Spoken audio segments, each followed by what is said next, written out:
Hi, everyone. Thank you so much for having me. It's so great to have such a diverse range of perspectives and a very interesting talk to follow, pending what I'm about to say.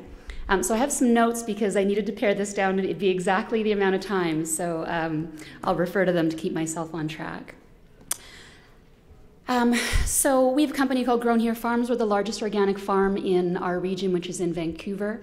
We also have a greenhouse operation, and we are doing organic produce and organic consumer goods products. So life is both futile and beautiful. We're all going to die eventually. And we have only so many heartbeats on the planet, and then we perish. We strive, we push forward, we build companies and policies and create opinions about the world and make money and have children. And in the end, none of it will really matter. Not really. In a few generations, everyone will forget our names. We take none of our possessions, profit, or net worth with us when we die.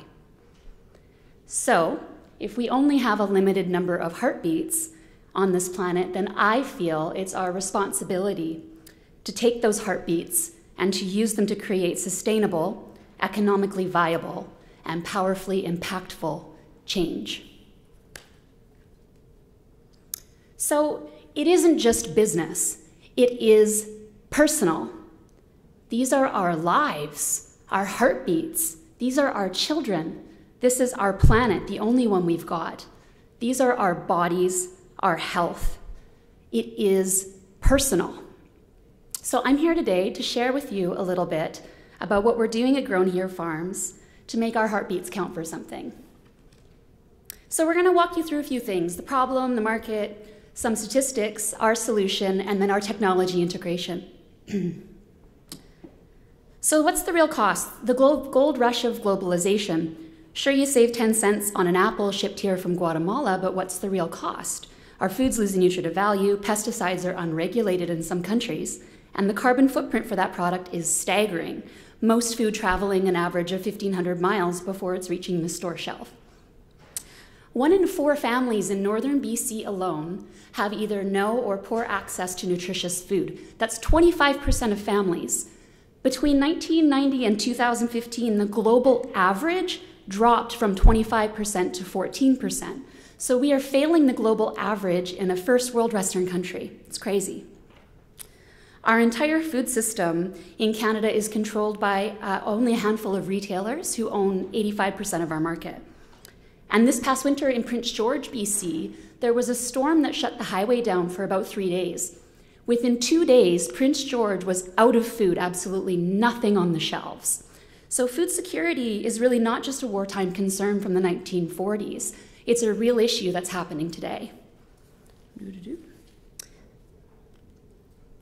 you know, modern agriculture, this whole industrialized food system, really only became a thing in the 1950s. Post-World War II, we had all these companies who had developed chemicals and fertilizers that no longer had a use in a post-World War environment, and so they were translated to agricultural uses.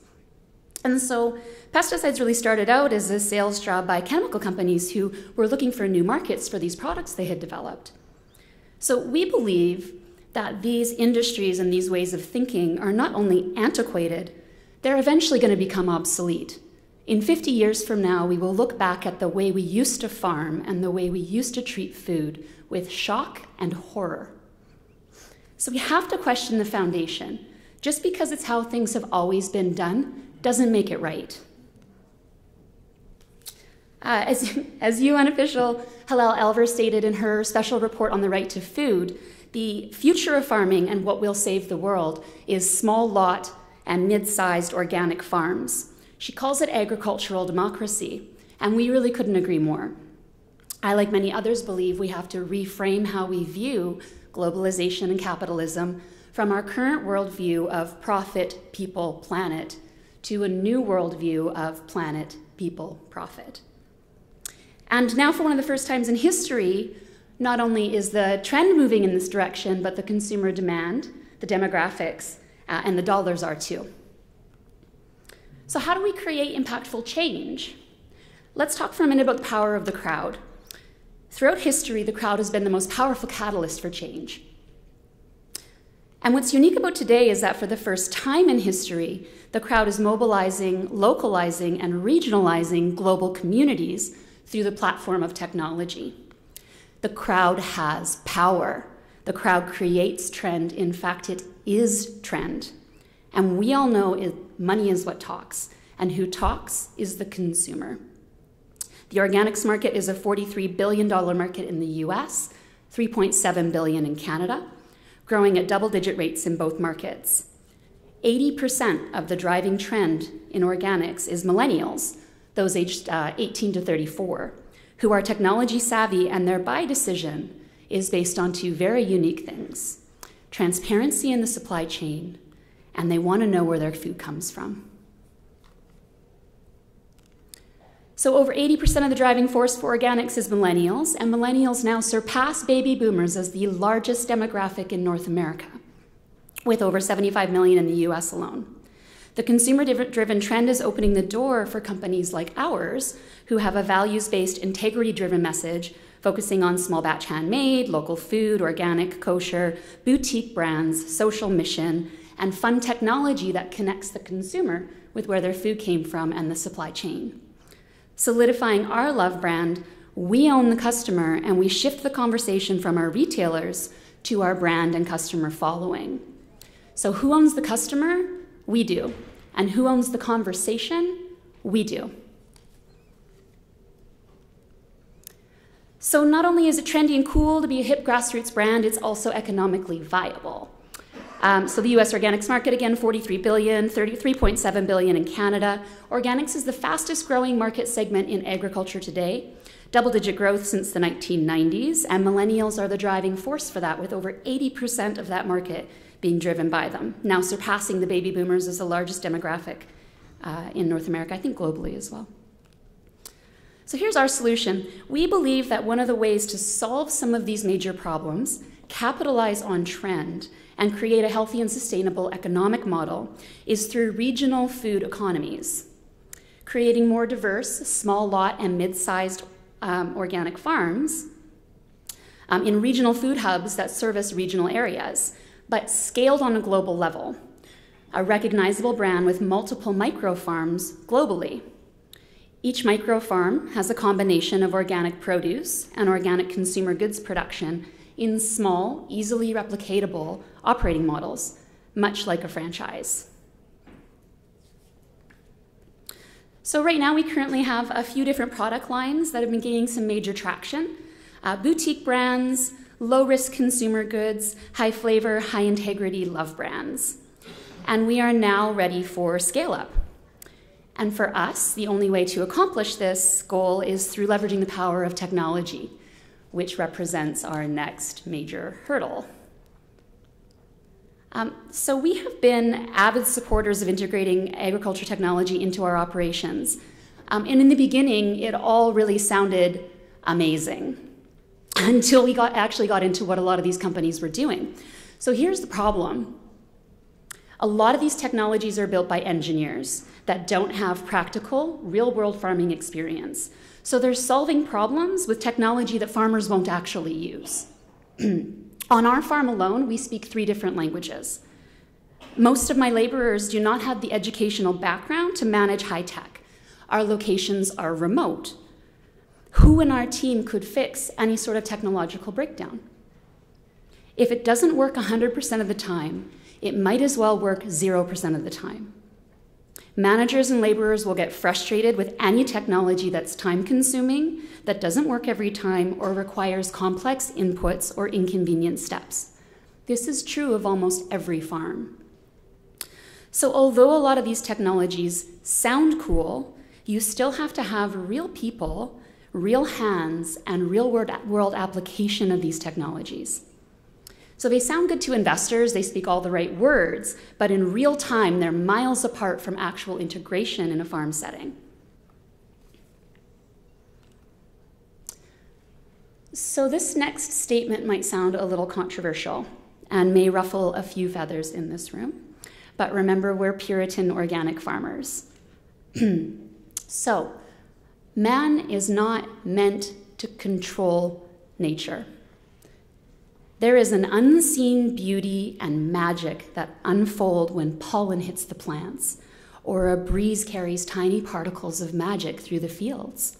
There is a reason every religion and philosophy talks about being grateful for our food. There is a reason Grandma's food tastes so much better than any other meal. It is the love that goes into it. Love in, love out. And when we pump our food full of chemicals, separate the human heartbeats from the growing process with machines, and disconnect the growing process from nature in these indoor growing systems, I do not think we fully understand the implications of these things long-term on our health, food quality, and ecology. And we have barely any understanding of the magic of nature and the capacity of love in relation to our food and what that food then does in our bodies. Less than a few decades ago, DDT was good for me. Imagine what we'll say in a few decades from now. We do not believe we should silo the growing process to control it. It's nature. It's meant to be revered and wild, not controlled and dominated. It is man's nature to control and dominate anything they don't understand. This siloed approach, in our opinion, is propagating the problem. We believe that we cannot and should not control nature. We should harmonize with it, which is a very different kind of philosophy. And we found for all of technology's benefits, it's really the simple systems on the ground, low tech, high touch, that are the most efficient and work the best for us. So how do we utilize technology? Our growing models are very old school. Organic inputs, Mother Nature, love organic outputs.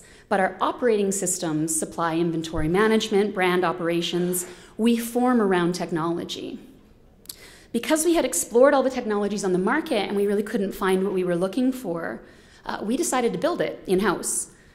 So we just got sick and tired of everybody giving us subpar information, subpar technology, and saying a lot of words that sounded good but didn't actually solve any problems.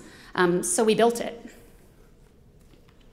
So remember that number 2 buy decision of millennials is based on traceability. They want to know where their food comes from.